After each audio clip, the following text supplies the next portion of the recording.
Our first guest tonight is from Far Rockaway, Queens. She's an amazing dancer and choreographer. Y'all probably know her from her role as Kelly on the AMC hit show, The Walking Dead. Give it up for Angel Theory. Woo! Thank you so much for being here. We're very excited. Yes. We also have Angel's interpreter, Caroline Blake. Hey. Angel, you're a great actor, dope dancer. You got your signer here with you. Can you tell us what your relationship is with music? So I started dancing, honestly, before I could walk. I've always had a natural touch with rhythm. I used to listen to Michael Jackson, Justin Timberlake, Usher, the greats, and that made me want to go harder and just figure out ways that I can figure out my body out and just understand how to move. And my mom was the one to tell me, like, you're a dancer. Yeah. And I'm not, stop, smile, you know, dance in front of your friends, dance, you know, at parties. I'm like, Ma, stop. And then eventually I just looked back at a video and was like, oh, okay. I can dance a little bit, you know, and then I took it seriously. And now I'm choreographing for a lot of cool and dope artists and teaching and dancing. What do you dance to? Like, what kind of music you rock with? I love hip-hop, R&B, jazz, you know, classical music. Any favorite artists? Old, you know. I love MJ still to this day. He's the king. Janet, Chris Brown, her, the singer Her. I love her. She's amazing. If you're watching this, hi. I love you. Yeah, I think that's about it right now. That's so great. And so you choreograph as well. I'm very interested in how you build a routine.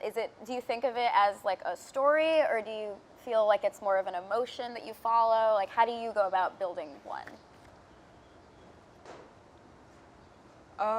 When I make, like any artist, even though I'm not singing or rapping, you know, you put down on a piece of paper what you feel at the moment, and you do your best to let people feel whatever you're feeling. And even if I can't hear the music the way I used to, my main purpose is whatever I'm dancing to, I'm trying to embody the song. I'm trying to put myself where the artist is in that moment, my emotions, my feelings. And honestly, I incorporate American Sign Language into my choreography.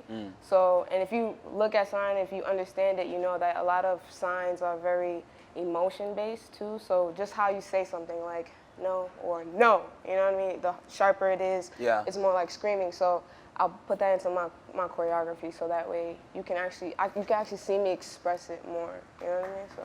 Yeah. What do you put out there with your dance? Like, is it aggression? Is it drama? Like, what are you trying to communicate?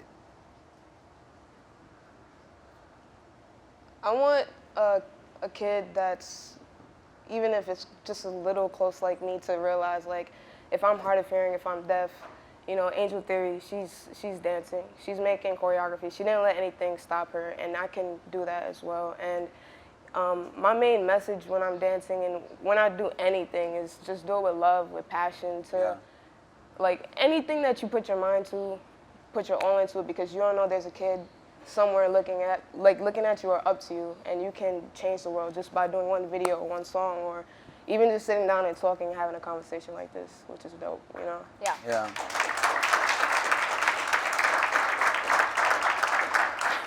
I love you. I know a little sign language. What do you know? I know the alphabet. Can you show us? ABCs. ABC. That's it? ABC? E? E? F? No. F. G. No, A. E. G. I think she got it down a little better than you. No, I think I could take her. I think you need classes. Oh, is this both sides? I can only do this hand. I can do I pledge allegiance. I pledge allegiance to the flag. Okay.